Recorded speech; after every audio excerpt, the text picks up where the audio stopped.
Welcome, lads and lasses, to episode 56 of the Roker Rapport Podcast. And we are doing a nice little group therapy session again, as is tradition, because we lost against Cardiff. It was a terrible performance, really. I'm your host, James Copley. I'm joined by Connor Bromley. How's it going? I am very well, very good. Considering all things, obviously not football related, but all things considered. And we've got a podcast debutant in Chris Cam. How's it going, mate? It's alright, it's alright. Old school chum of mine. Aye. Primary and secondary school. I know we go back absolutely years. I know, it's been a long time. And as ever, we've got the managing editor, Gav. Reed. How are you doing? I'm here. Hungover? Hopefully my mic's better this week. Nah. No 2-day hangover today? Nah, I was fine yesterday. Good. Right, well, we'll jump straight into the 3-word review of the Cardiff game. We have Graham, one of our writers, who says, end it all. We have Nick Wiseman from It's the Hope I Can't Stand, the fanzine, who do a column for us, which is kind of good. And it's the first time I've got the name right on the show, so I think I deserve some He listens credit. as well, so does he? Happy with that, cool. yeah. He says, supine capitulation shocker. Fair. Why is Graham called Death Rogan? He's strange, isn't Goth, isn't he? He's What is one of Death these Rogan? emo kids. He's a strange boy. Rhys Benson says, same old shite. Tom Atkinson says, Wapu are doomed. I like that one. It's the best one yet. Chris Jones says, please liquidate. Please just liquidate, even, sorry. Vito Sora says, can't be arsed. Sandra says, welcome Accrington Stanley. That's realistic. That they could go up this year to League One. I know. They'll be playing them next year. bad Give over, man. Stu Robertson says, pass the vodka. Bob Murray, I don't know if it's the Bob Murray, like. Probably not. Could be, you never know. It says, unlucky, unwise, unstable. Will Green, same old crap. Nigel SAFC, we're going down. Stephen Toward says, another shite performance. It's a bit of a theme. I was just about to say that. It's, you might think we might have got beat at the weekend. and it was an absolute shocker. I mean, I'll start, if you don't mind, for a change. My dad and my brother are Cardiff fans, and they went to the game. My dad used to live up here, and he's been going to Cardiff for years. He's had a season ticket with my little brother for the last 2. And when I asked him about the game, he said it's the worst team he's seen at the Cardiff City Stadium since Rotherham last year, and we offered nothing going forward at all. That's something that quite a few fans of teams have said about us. And it's concerning. Yeah.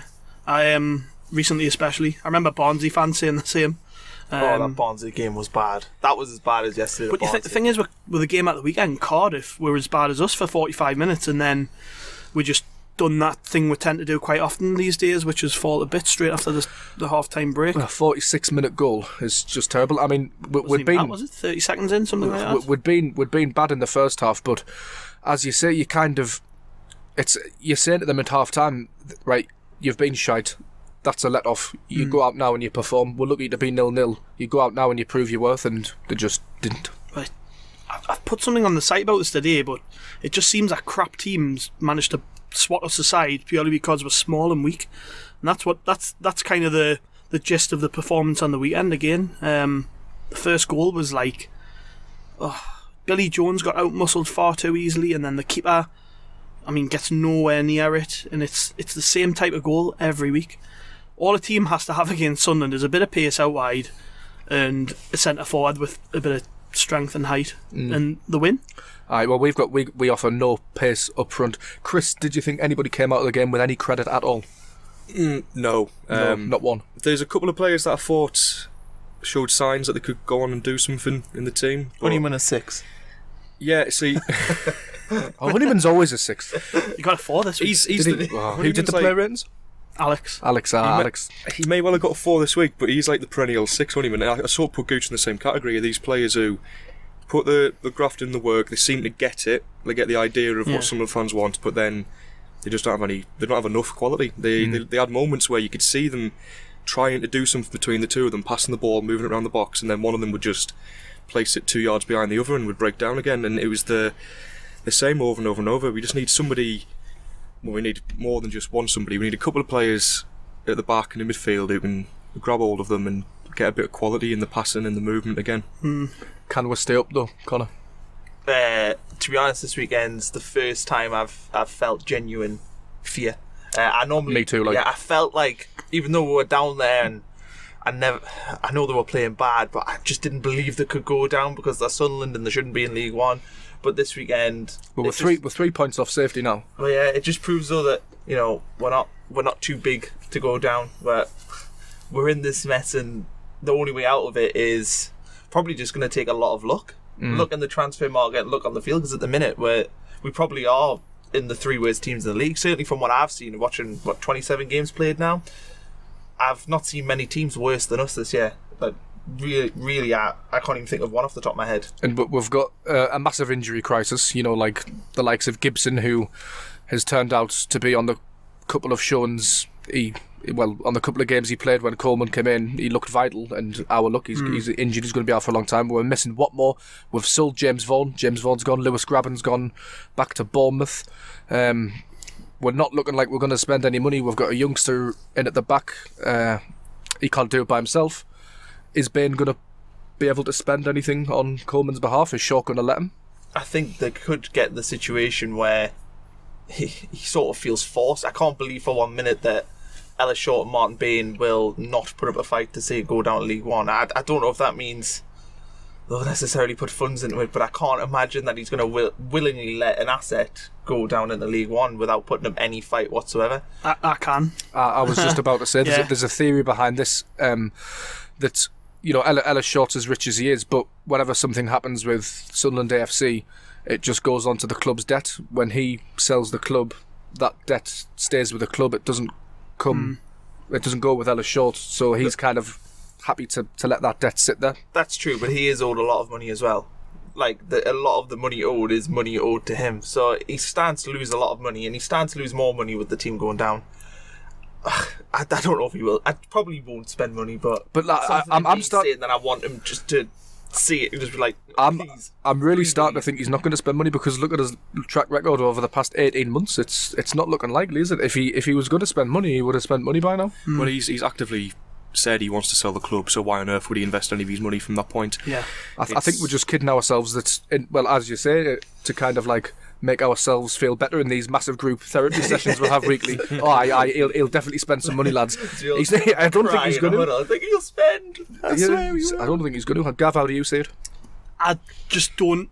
I don't see him budging on his stance, because we're what, the 5th? Is it the 15th or the 16th today? 15th of January. We're now halfway through the month. If he was going to spend money, we would have bought players by now. I think it's quite clear that with the aggressive nature of the way we're trying to push players out the squad, with Grabban obviously leaving because he didn't want to stay, Vaughan's been sold pretty quickly without a replacement lined up clearly. Rodwell apparently been offered a free transfer. I mean, we're obviously trying to get rid of players very quickly, and I would imagine that's because we need to free up wages to even bring anyone in. John Walters probably wouldn't be cheap, but then you've got their manager coming out at the weekend suggesting that he might not let him go later in the window, which doesn't suit us at all. I have no idea what kind of targets we've got lined up, but they're all going to be loans. I mean, the free agent market is dead. There's nobody really available of any worth to Sunderland at the minute. So I would, to be honest, I think we're banking on maybe getting a couple of kids in on loan, and getting players back fit from injury. It's such a hard environment for kids to come into this club in its current state. I think it's like you look at Browning. Browning's done reasonably well, but it can go the other way. Like we talked on the pod last week about Galloway. You know, it's not worked out for him. But has Browning done reasonably well? I mean, he's compared to the. I think relatively to the rest of his squad.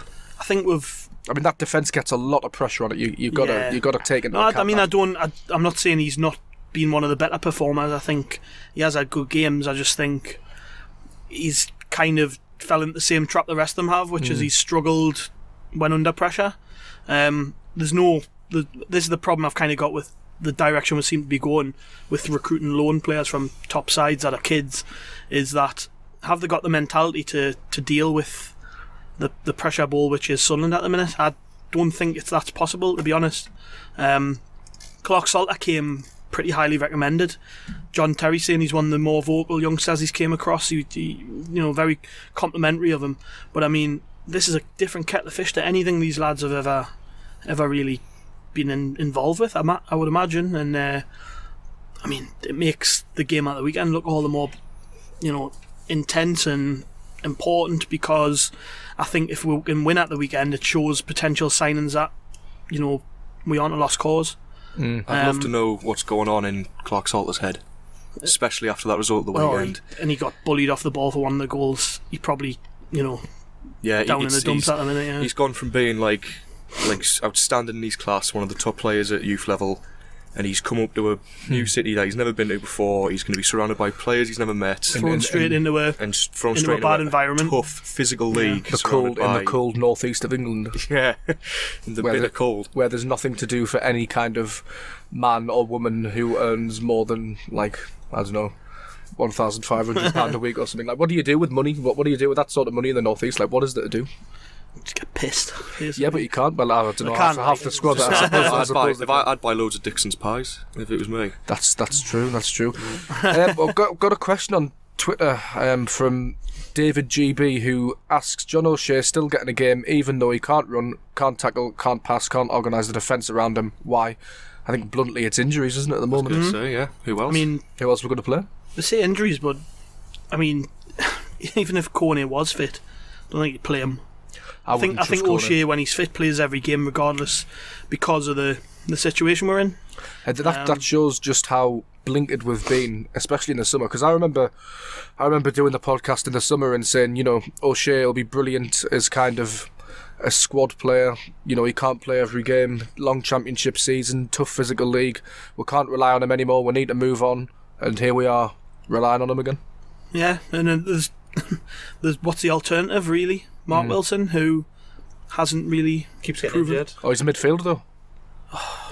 I mean, if there's anything epitomises the situation we're in, it's that we're playing Mark Wilson as centre half and centre mid alongside Ndong, who the day before we were told has told the club he wants to leave. Dilly ding, dilly dong.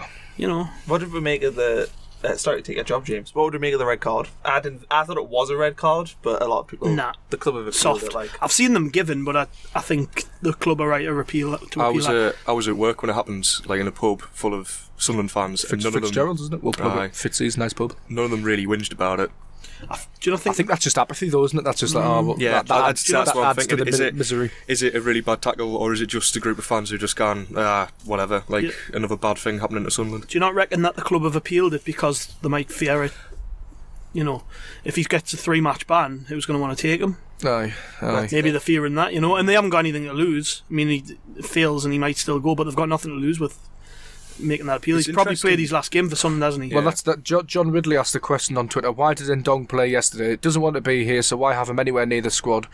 He appreciates the numbers are low, but I kind of get his point. I mean, if Ndong's off, then what's the point of playing him? It's catch-22, isn't it? I think. I mean, he could have played Ethan Robson, but I want to give Ndong a bit of credit and say, surely, we've got to trust Coleman and assume that he's had the right attitude. Since he's come back in training. He did say in his press conference he trained well all week. Yeah, and I mean, you look at the high profile case of Coutinho at Liverpool, clearly vocally wanting to leave in the summer, didn't get his move, and then worked hard through the start of the season. So it could be the same thing with Ndong. Yeah, he's just I might as well work hard while I'm here, because he's only going to damage himself if he doesn't. I think we do sometimes judge players harshly. There might be other reasons behind why Ndong wants to leave. I don't know. Maybe, he does see himself as a Premier League player. And to be fair, we know for a fact that Watford have been in for him. And we rejected the offer because it wasn't good for us. But I mean, if you're him, why would you want to stick around if you're getting offers from Premier League clubs? As great as I think Sunderland is, it's not a nice place to play football at the minute. Which is probably part of the reason why we haven't really strengthened the squad all that much so far this window. Because good players are going to want to weigh their offers up. They're going to look at us and go, bottom of the league, shipping goals for fun, nobody, nothing positive going on around the place. I think I'll wait and see how it goes, which is probably why we won't sign anyone till maybe after the Birmingham game, which is one day before the window closes. I think we're going to have a busy last day. But we had a busy last day in the last transfer window, and we ended up with Johnny Williams, who's barely played because of injury, McManaman, who hasn't covered himself in glory, Grabban's gone back. I was Grabban in before? No, it was Wilson, McGee, McManaman and Williams. And Williams. Were the three on deadline day. The three haven't been very good at all. Nothing. Really. They've been shite. The three. I mean, Williams has had tokens of shite. All rightness. Yeah, but I would like to have seen how he would have got on with Coleman. with yeah, Coleman. But the thing is, he's a not to be nasty about him, but like he is an injured player. He spent his whole career injured, so why we're expecting him to play every game? It just wasn't likely to happen, and it's proven again that he's injured. You look at Wilson. I expected like things from Wilson. I thought he was going to be a decent player, but he's came in. He doesn't even look like a championship standard centre back. I might to give him some benefit. I think we were made aware before the Borough game he was injured, and he played through injury against Borough. Looked a mile away, but he did. He was playing out of position and injured. That's the thing. If he's got that attitude and he has got that work ethic, then I've got no problem with him being in the team, because you have to. But he's so bad defensively. I know, that's he's not thing. doing anything good as a centre back. Like, it's awful, because it's like I'm at a point now where I'm sort of forgiving players for being rubbish because they want to be here. Because they want to be here, and it's like, and it shouldn't be the case. You know what I mean? We should be looking at good players. I was there just to ask you all what you think. At the end of the season, if you were a footballer languishing about in like bottom of Championship or whatever, and you got a choice between signing for Sunderland or signing for Wigan, by the end of the season, which do you think would have been the right decision? Wigan. Probably Wigan, because they're going up. And we've sold them James Vaughan, so that'll be the ultimate banter next season, is when James Vaughan is in the league above us. The thing is, it just shows you how poor our squad options have been this season. He's not going to Wigan to play every week. No, he's going to... He's back up. He's back up to Greg and Nick Powell. He's going to do what we thought he was going to do for us this season. Basically, but in the league below us, which just shows you how much he wanted to get away from Sunderland. To be fair, Wigan isn't too far away from where he grew up. He probably wanted to get back close to home. Apparently he's got a lot of close friends who play for Wigan. So I don't begrudge him the move, because to be honest, he's played 27 games for us and been shitting the majority of them. He's quite clearly not up to scratch. He likes a little cup of the ears to the fans as well. He likes a bite on Twitter as well. He does eat. It's actually nice that we've cut short a spell when it's obviously not working. Like how often has Rodwell, case in point, been here since 2014? We'll get on to him. How often do we sign a player and struggle to get rid of them? Well, and then send them out on loan, and we'll go around the world and the motions with these players, don't we? Coleman said, didn't he, after the Vaughan sale, look, it's not worked for 6 months. What's the point in carrying on? See you later. Talking about Coleman, I think I have been impressed with him since he's come in, and I maybe do have a little bit more sympathy with Simon Grayson than I did, even though he made really, really bad mistakes. I don't place the blame for this at the moment at Coleman's door. I don't understand what he can do better, to be honest, what system he can play. There's little things here and there, substitutions, but you're always going to have stuff like that, even in the winning side. But I just like the fact that he's not been taken for a mug over the Ndong transfer, which we'll get onto now. Watford offered... What did they offer? A loan. It was the offer that he talked about. Yeah, the loan 75% offer. games. And he said, well, I'm not accepting that because we'll just get our pants pulled down. And you know for a fact that in the couple of years gone by, probably from Big Sam to Coleman, that would have been accepted, and we would have had our pants pulled down. I love that about Coleman, because I mean, I don't know what level of involvement Martin Bain has in signings. Well, because it seems like a bit of a common denominator is good players who would go for money at any other football club, likes of Kazri, even Gillibodji and people like that. We could have sold, maybe not with Gillibodji as late as we left it, but these have all gone out on loan and disappeared off the face of the earth and doing well at different clubs or whatever. Lens is another one. Why couldn't we have just sold them, made a bit of money on them? Why are we the ones being held to account every single time? I think the reasoning behind that was that next summer we haven't got another Jordan Pickford to sell. We can sell these players who are out on loan and make a bit of money next summer. I think that's mainly the reason. But I mean, if that's the case, then that's fine. But I'm still sceptical if that'll even happen, because they're out on loan now. Come the end of the season, do the other club turn around and say, "Oh yeah, well we're not buying them"? Lens and Barini have to go. Like that has to go through. Whereas Kazri doesn't. I don't think. But luckily for us, with Gillibodji and Kazri, they're doing really well. Yeah, Lens and Barini on the other hand aren't. Luckily, but then that just underlines the annoyance for me. Is like, oh, they've gone somewhere else and do really well. Like how Sunderland is that? It's just so Sunderland. Yeah, there's a part of us kind of wonders why we didn't stand firm on players like Kazri. And when look, you're not going anywhere. We need you this season. And then maybe got a good 6 months out of him. Sold them in this window. It says a lot about the attitude that the players went down and didn't think to themselves, well, I owe these fans, who they're so quick to talk about on social media about how wonderful we are and that. why don't they go down and think, well, I owe these fans a season to try and amend their mistakes? Kone has suddenly sprung back up on Twitter again recently since it's January. He's just started kind of reminding everybody that he's still here with the odd tweet. So I could do sit-ups, look at me. And the ironic thing is that he did this whole tweet all working back and stuff like that and looking to get back into the side, and he posted a picture of him in the Leicester game from was it 2 seasons ago? Winning a header against someone small. Yeah, and it's like you've got to go that far back to find something good that he's done. It's ridiculous. But Kone, I mean, we're going to struggle to sell him, I think. I mean, it transpired the other day that we haven't had any offers for him. I'm not surprised, to be honest, because who's going to take a risk on a player who's barely played for 18 months? I wouldn't make an offer for a player who's... He'll go on loan, 100%. I don't think we'll get money for him. The thing is, though, we stupidly gave him a new contract, so he's actually contracted now and for another 3.5 years. Because we gave him that contract last year to try and keep him sweet when he just came to the club. So he could be the sort of player that, next year in League One, if they can't offload him, you're going to be stuck probably paying him 30-40 grand a week. That's got to be up there with one of the worst transfer decisions in this club's history, and we've had some bad ones. We thought it was a great coup for Moyes at the time, didn't we? 18 million we turned down from Everton for him. We won't even get a fraction of that now. We probably could have squeezed them for a bit more as well. Probably, yeah. Probably could have got 20 or 25. At the time, I remember the reasoning people were saying, it's Moyes trying to make a statement, like, you can't push your weight around with me about.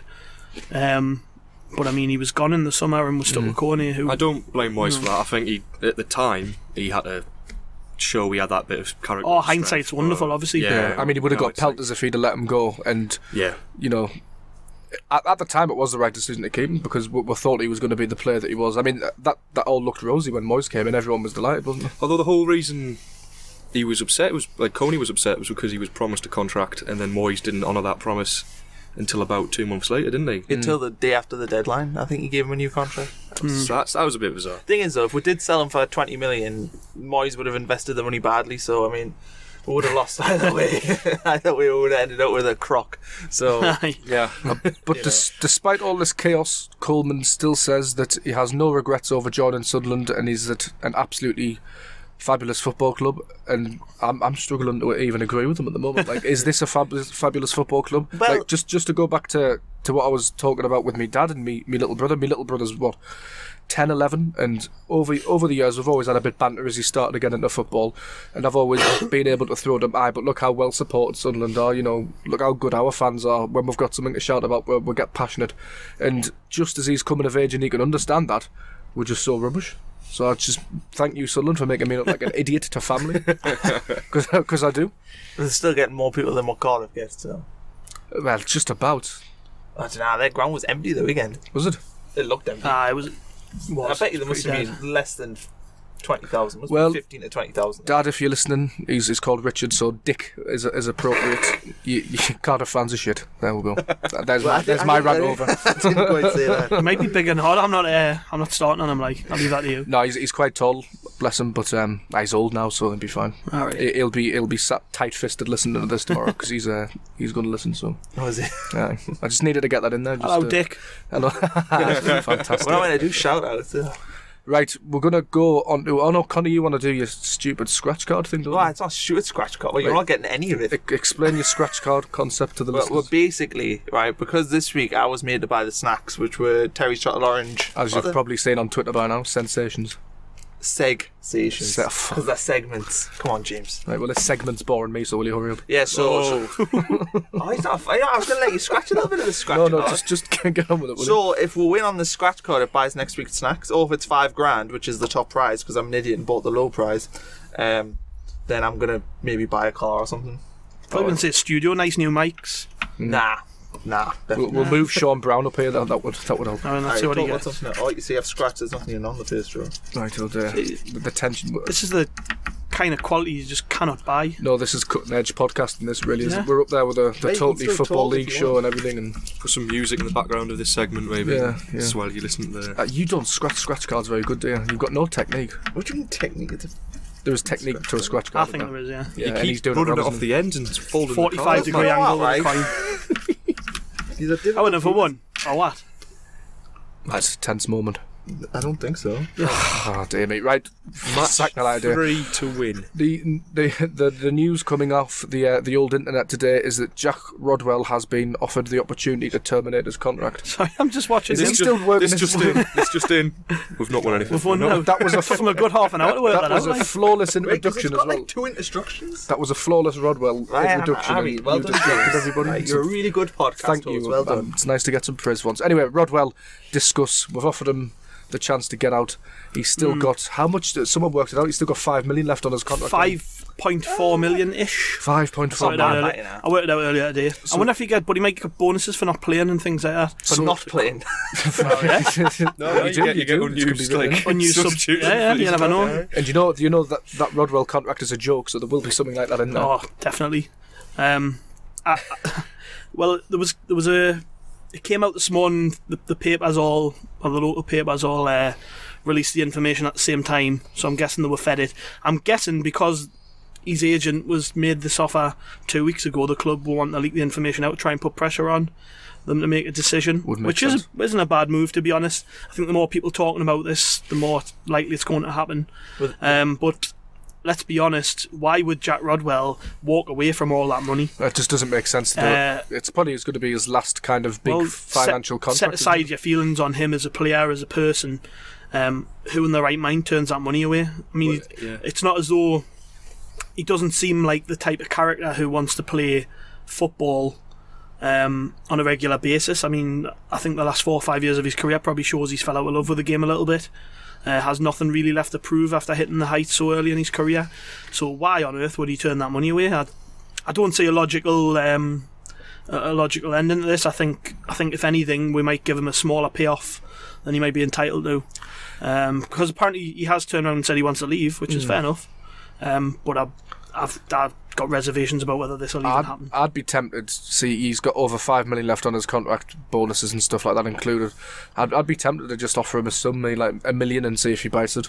It looks bad when they're making so many financial cuts at the club to just offer a player a payoff. I know, but you're gonna save in the long run because he's not going to play. He's not going to contribute for us. Imagine next year though that again they'll probably make more staff redundancies and they're paying him $60,000 a week. It'll look far better. If there's 70 in League One. That's going to be almost catastrophic in my eyes. When you add on to that the stadium as well, which is going to be I think if they can agree a settlement, I would try and get at most $2 billion. And if he doesn't accept that, then he's a dick. He's injured right now. It's not always it's a career at the end of the day, and he has no loyalty whatsoever to Sunderland. Well, it depends. Well, he should have. He's spent enough time on the injury table. He should have fucking loyalty to the club's facilities. If he does want to play football anymore, does want to play football again, then he will have to leave. So he might take that. If he just wants to retire, then if I was him, I would sit on the contract. I see both perspectives on this, because on the one hand, yes, Rodwell is a greedy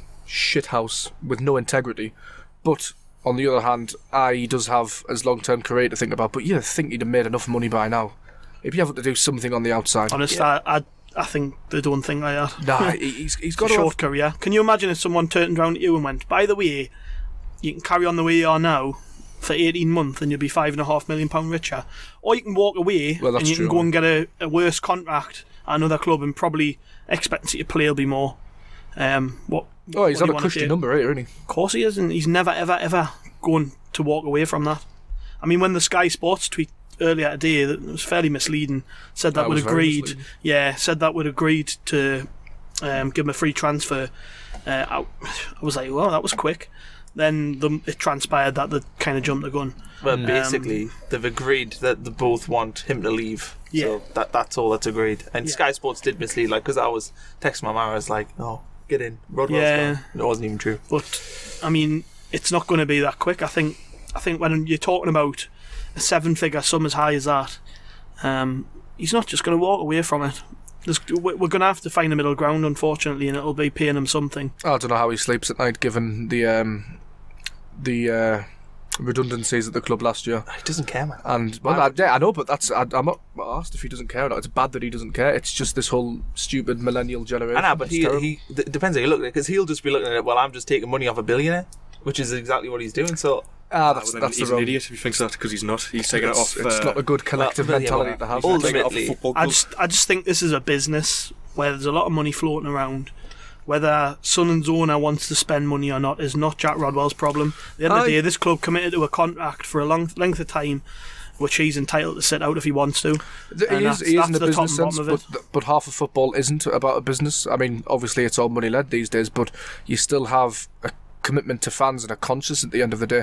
That's why last year I couldn't get my head around the trip to the Jolly to New York and then the and then the redundancies. You know what I mean? There comes a point in any human's life where you have to consider people that are below you in the food chain, so to speak, and I think that distinguishes the nice people from the bad people in this world, and that's a fact of life. You can say what you want about him being under contract and stuff, and maybe if I had his money I might feel differently, but there's plenty of examples of people being in, you know, having a bit of integrity and doing the right thing, so to speak. You wouldn't feel any different if you had that money. You know what I mean? If you feel that way about something, the money shouldn't change it. Like, favourite story is Fernando Alonso, the Formula 1 driver, was living in Monaco, where all the Formula 1 drivers live, and then when Spain got into financial trouble, he moved back, bought a house in Spain and started paying his taxes. I was just like, wonderful. That's like type of character that you need at Sunderland Football Club. But unfortunately, he's a Formula 1 driver. You look like, I know, like Danny Graham and the Hartlepool thing over there, and I encourage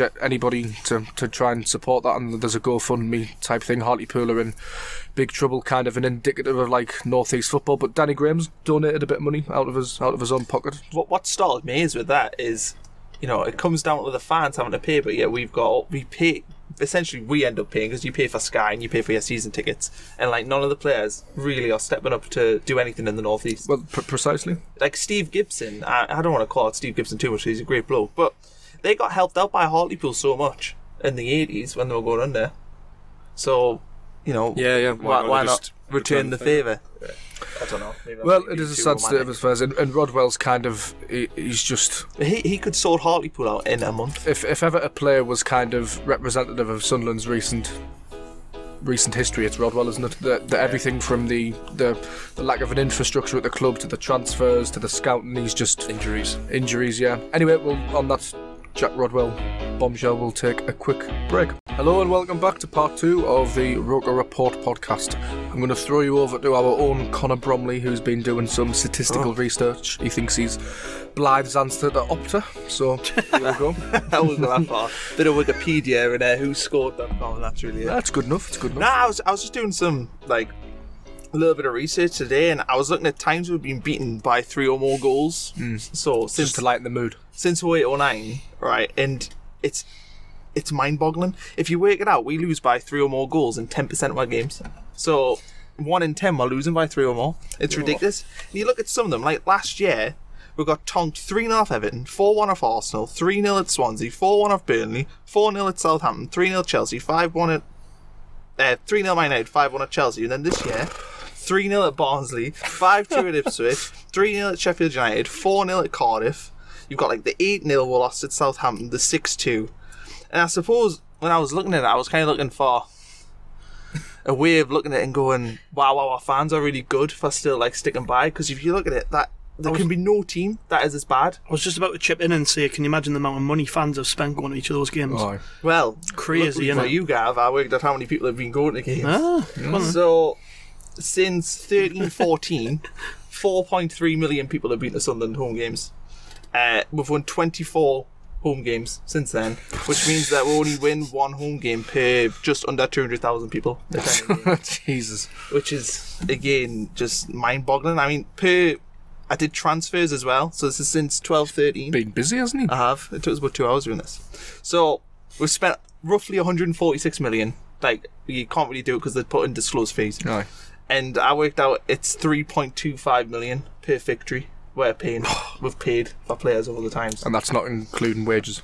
That's not including wages either. So you're probably talking double. It's probably about 6 million that they're spending to get a win. And in terms of back-to-back wins, we haven't won back-to-back games since... Well, Moyes did it once last season. When it looked like we were going to get out of it. But we haven't won 3 in a row since 13-14. So that was the streak to keep up, was 4 in a row. Which is just...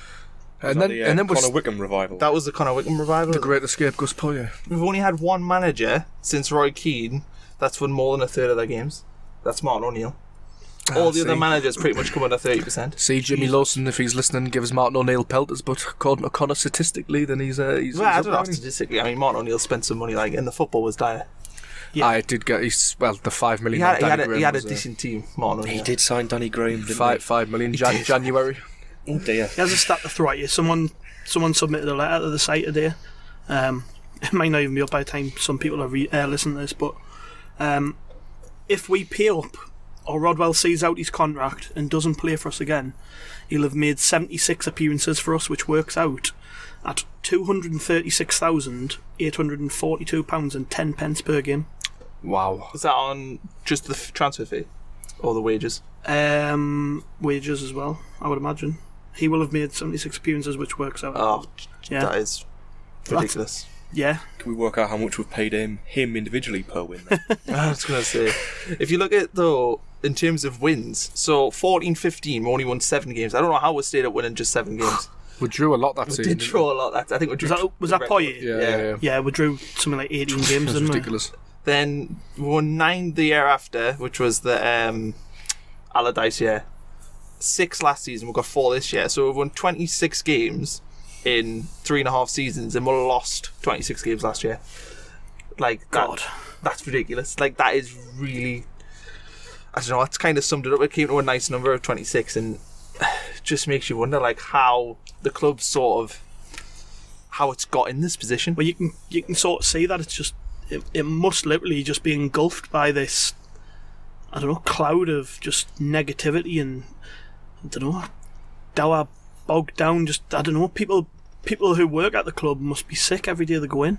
The players themselves, obviously, if they came to Sunderland with a winning mentality, they'll have lost it by the time they leave. Well, that's the concern for Clark Salter, isn't it? Yeah. Comes as a highly rated youngster and never wins a game ever again, ends up like Rodwell. It's a difficult sell, isn't it? Well, we're not. Even you look at Pickford leaving here. I mean, very highly rated, but you've just got to think, like, fair play to him for being able to thrive under the circumstances last season. Pickford when you've read them stats out there, you think how many goals he must have conceded last year, yet still how many shots he will have faced as well. Yeah, amazing, really. And I don't think any fan listening to this needs to be told how bad we've been recent years. But if you look at, I looked at winless runs as well. This was probably the most damning thing of all of it, was times we went without winning games. So this is in the league as well, yeah. Yeah, so since 13-14, we had a 9-game streak, which was right at the start of the year under Di Canio. Then we had a 6-game and an 8-game. The next year we had a 7-game streak, a 5-game streak, a 6-game streak, a 7-game streak. The year after we had a 6-game streak, a 4-game streak, a 5-game streak, and a 9-game streak. Last year under Moyes, we had 2 10-game streaks without winning, and a 6-game streak. And then this year we've had 16 games, which is from Grace and the Burton Albion game. But you just look at that and you just wouldn't. No wonder the club's getting the life sucked out of it, because you have them runs without winning, combined with the fact that we never win back-to-back games, and never win home games.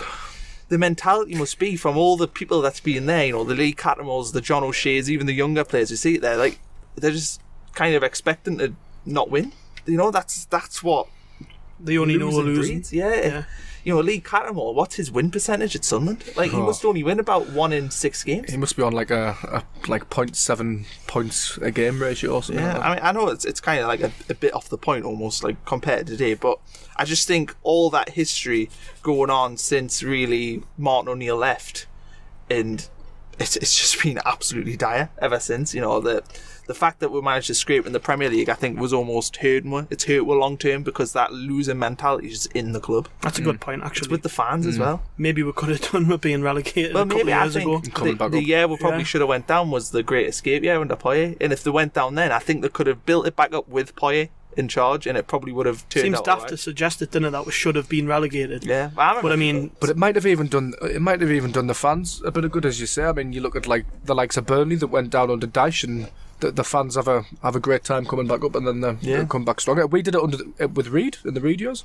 Yeah, I just think that the Premier League years, as much as you want to stay in it, and I know we had the 6 in a row against Newcastle, and there was some good times, don't get me wrong, but I think it's hurt we so much. being in that league and losing just so often. You'll come in pretty much every weekend expecting to get beat. You think the home games we've lost. 4-0 to Southampton, 4-1 to Crystal Palace, 4-0 to Aston Villa. QPR coming up here and getting QPR, big results. I remember Norwich being 3-0 up in the side with 20 minutes. Yeah, you think of all them games, but it just destroys the relationship the fans have and the players have with it, because you just have bad memories of the stadium. And the Stadium Light used to be for me like quite a happy place, and now I drive past it every day and I'm just like, I really don't like that place now. It's just, there's nothing about it now, and Tom wrote about that the other week for Roker Report. He lives in Florida and he was saying the same thing. It feels like the heart of the club just isn't there anymore, and I think that's what losing has done. I used to look at the Stadium Light and think, I can't wait to get there on Saturday. Now I do. I go out of habit, and I've got friends who've dropped their season tickets because they have better things to do, better ways to spend their money. But now I just go and I'm just there. I mean, when I read Tom's article, I saw a lot of that in me. What he was talking about. He said he looked about and people were just chattering amongst themselves, could barely raise their voices to get behind the team. That's me all over. I've said it for 2 or 3 years now. I remember the Fulham game when Madja scored. I remember just looking around him, like there was a small chant going off to me right in the south stand, and I was like, this feels weird. It just felt weird to be ahead in the game, knowing that we had a good chance of winning. It felt weird, and I mean, you've just reeled all those stats off there, but I mean, it just shows, doesn't it? Shows how bad we've had it and what it's done to fans. It's really just killed a lot of people. Well, that's why I've stopped going. I haven't been in a while, and it's, for me, I don't have to justify my loyalty as a fan anymore because I've been there through some bad times anyway. I might get pelters and fans might say, well, you should be here through those bad times. Well, and maybe they're right, but if Ellis Short is going to drain this club in a business sense, then I'm going to make a business decision myself, and I'm not paying me money to go because I work on a Saturday night. Why should I drain myself emotionally with that shite? The thing is, James, that I don't blame people like you, because this isn't a bad time now. It's not, we've lost a few games, we're struggling in the Premier League. Like, it's like a bad era. A team that's had 5 years of losing has went down to the Championship and has continued to lose and don't show anything. You can't begrudge. Why on earth should you be expected to spend £430 a season ticket? I'm an idiot and I do it, and I wish I hadn't got one this year. Well, you know how close I was to getting one. I was clicks away, and I decided against it because of work, and I'm so glad I made that decision now. Yeah, what's the return on it? I don't begrudge anyone not going. There's 20,000 stayaways, well, 15,000 stayaways at the minute. But the poor souls that went down to Cardiff that would have had to leave like at 12 o'clock the night before. The ELS buses left at midnight to get there. There were buses full of people left during the night to watch that shit. Well, there was unreal. There was a picture of a little lad driving down with his dad, and the little lad's asleep in the back with his Sunderland duvet, and it's just like these kids are getting this bad experience of the club now. I quote tweeted that with a message. Just I said I remember being his age and doing that with my dad. I remember going to Charlton, sitting in the back of the car, going like stupid o'clock in the morning to get there, duvet on and all that. Like, but we won. You know what I mean? So we had a good team. We had a good team when I was a kid, and I'm not saying that support a football club is just about the good times, because it isn't. That's not why any of us follow Sunderland. No. Because not since the 1950s, 40s have Sunderland been at the top of their game in terms of stature, in terms of challenging for leagues. Well, last we haven't. Last won an FA Cup, and we won the FA Cup 37 and the League 36 season. So yeah, and then the 73 was the underdog story. And I mean, so when I was a kid, I grew up watching a team that tried hard and actually came to fruition and managed to do quite well. Probably underperformed, if anything. I remember being second going into, I think it was New Year. Was it a game at West Ham or something? I think it was Man United, actually. But I mean, I remember in February 2001, we were first against second. Well, I can remember that, and I remember going to games when I was that age, and that's what made me fall in love with Sunderland. Where you think kids now, what they got to hang on to. Someone made a very good point actually about this and said, like, because I listed names of players. I said, like, I had Quinn, I had Alex Ray, Thomas Sorensen, Kevin Ball, Phillips, like, and these even I idolised those as players. Even exciting players like, dare I say it, Lee Clark. Yeah. Stuff like and that. then after them, there was Julio Walker, Stephen Elliott to a lesser extent. I love Stephen Elliott. Sorensen, Stewart. Yeah, but like Stewart. kids now who have they really got to look up to? And I mean, in this era of choice as well, of Sky Television, where they can not even Sky, you can just go on the internet and watch YouTube, anything and you can want. watch Messi and watch how a real footballer plays. Like, who are you going to support? Well, it's crazy. You do see so many Barcelona tops with Messi and Neymar tops all the time. My little brother supports Cardiff, but he's got a Barcelona shirt. Yeah, they do. And This is a great time in Sunderland if you wanted to start like a rugby club, basketball team. And anything. You're right. You know what I mean? 'Cause Gymnastics. you can see it. My nephew, Volleyball. he must be like 8-9 years old, and he was an absolute diehard Sunderland fan. He knew more about like facts and stats than me. He was telling me about do you remember that time we beat Newcastle 1-0 and it was on Match of the Day, and the game we ended up second on Match of the Day, which was really upsetting because the game before Olivier Giroud got sent off against Liverpool in the 29th minute. I'm going like, what are you talking about? Like, what is going on? Yeah. Absolutely obsessed. So I went to him like, oh, who's your two favourite players? And he went, oh, Fabio Barini and Adam Johnson. Yeah. Oh, cracking. That's enough to turn them off for life. But yeah, it is sad because it does seem to me like we're going to miss a generation, and we might still be sitting here doing this podcast in 40 years going, do you remember when we used to get 47,000 at the Stadium of Light? that's the thing. So do you remember when Jermaine Defoe played for us for like a year and a half? Yeah, whatever? that could be. But for me, like, it feels like that season, the Great Escape season, and the season we got to Wembley, for me as a fan, that feels like it's as good as it's going to get for the foreseeable future for me, because that season for me was magical. I was 19, 20 at the time. I was going to all the games. I went to every tie of the cup run. Went to Wembley. We beat the Mags twice in a season for the first time in God knows how long. For me, that was, being the age I am, 23. Yeah, I get what you mean, because you could go to games and stuff. But I mean, I could have a drink. I spoke about this last week, but I mean, as bad as things are, and they are bad, football is cyclical, and we will have our time again. It's It's inevitable, but cycles I mean, and circles. I can remember going to the playoff final in '98, and you know that was just that was amazing, you know. And then after that, we had them 2 seasons after we won the league with record points, where we finished 7th, and obviously took a downturn after that. But then McCarthy picked us back up. We had a good season when we got the playoffs that year. Year after we won the league, then we had a bad season. Then we won the league again. It's like, with Sunderland, it tends to peak and drop. But we're described as a yo-yo club for years, weren't we? But the kind of the mediocrity the yo-yoing seems kind of preferable over the mediocrity now, doesn't it? Look at where we are now. Well, yeah. I think you take one good season in every 2. Yeah. the thing is, what I think, like, almost put my tin hat on here, but could relegation to League One be the thing that actually sorts it? Because I know we desperately want to stay out. People said this last year, but I know it, and it is stupid to say. Obviously, you want to stay out, and I'm not going to say for 1 minute that I want them to go down. But if they did go down, surely, I mean, you saw Bolton last season. They, financial crisis, can't really afford to buy players, but they were able to walk that league and come straight back up. But look at them now; they're still not great. And my mind just goes to the likes of Wigan, Forest, Portsmouth, Leeds. It's such a blank statement, to be honest, because Southampton took a long for time. all of those teams you can dredge up who've stayed down there and struggled. Southampton went down to League One, and look where they are. Wolves, Coventry. Leicester's probably the best example. Leicester, We're playing in League One how long ago? 10 years ago. Bradford City is still there. But the thing is that every club is different. The financial situations are different. The players they've got are different. The managers are different. The way things are run off the pitch. Like Sunderland at the minute are a complete oddity in my eyes. I don't think a club this size has ever, for a lot, not in the era of money. I don't think a club of our size have ever struggled as badly as this. No, that's what Villa look it's like such a unique. It's such a unique situation. I think.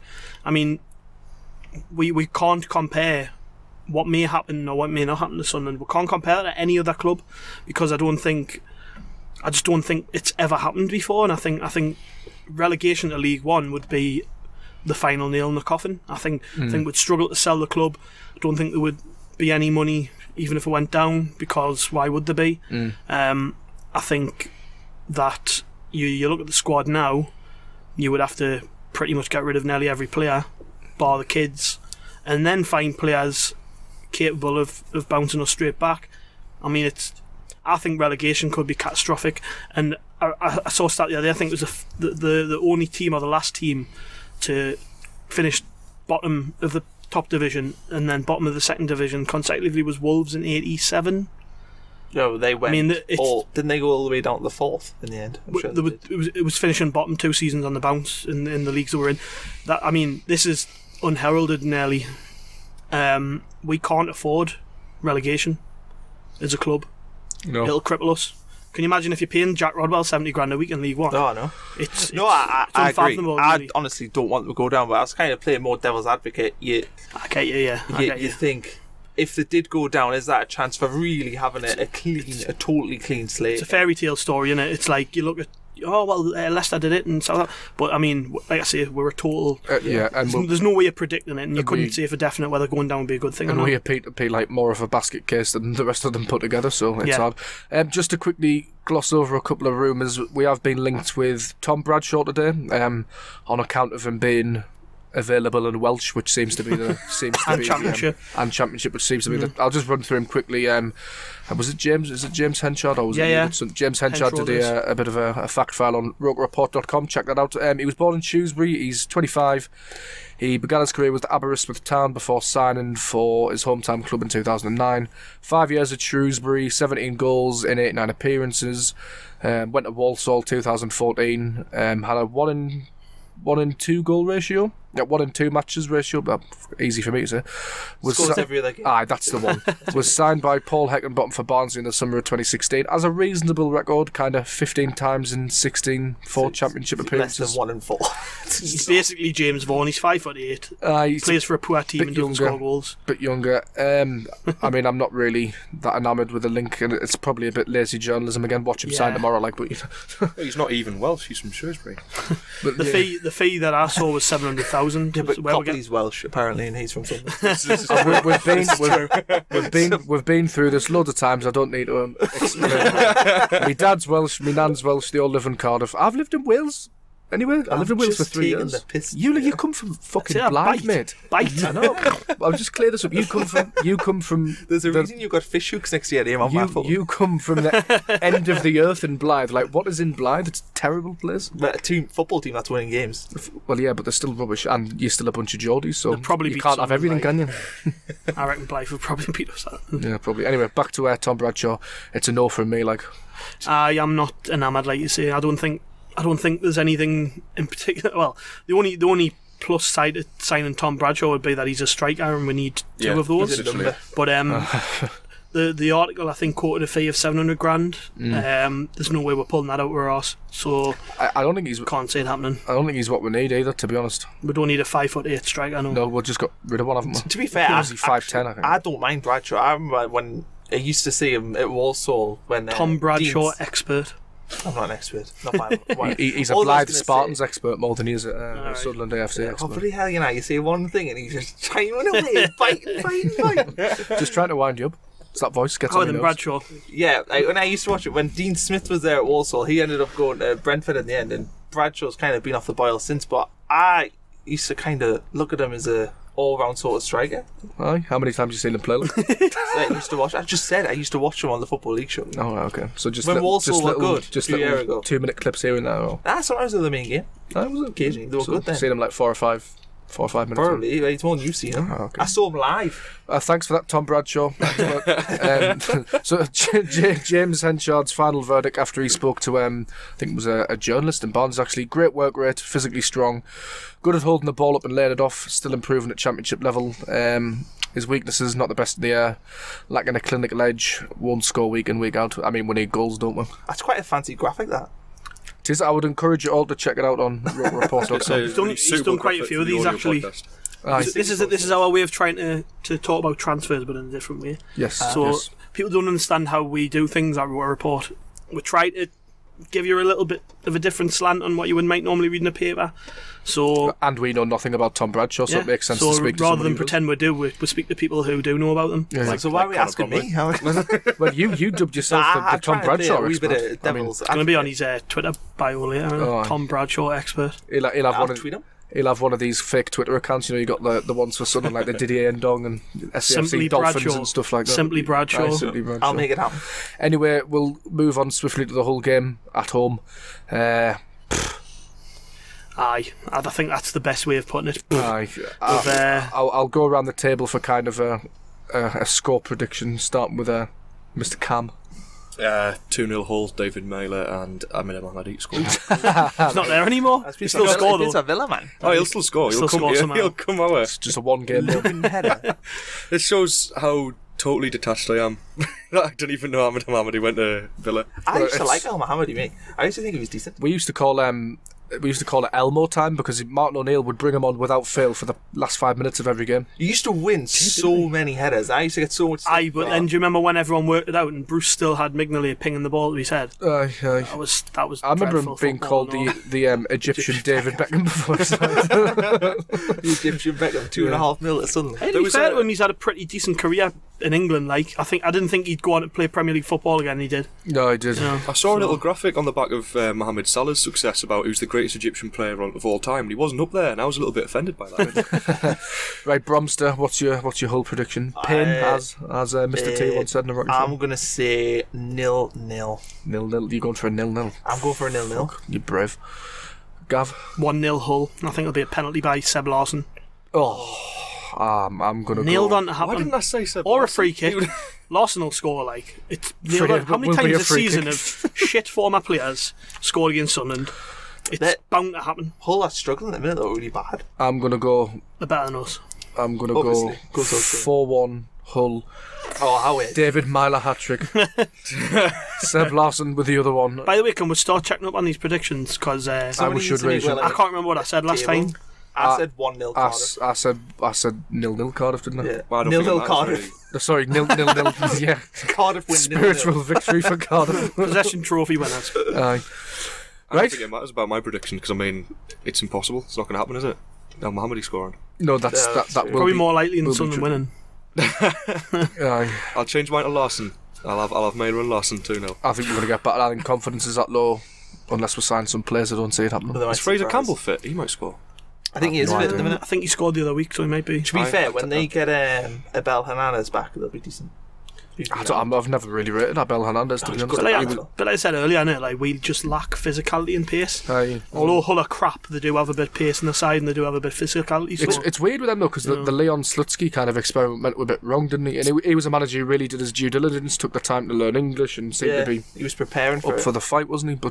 And could have probably got a job in the Premier League before he went to Hull. Why didn't we go after Fraser Campbell? I just don't understand. Like, he was free. He would have commanded probably the same sort of wages as Vaughan and Grab. We might have. He ticks We might all. have. He You ticks don't all the know. boxes for we might Sunderland. have went for him. He ticks You all the think? boxes. Free, injury prone, Yeah, exactly. not very good.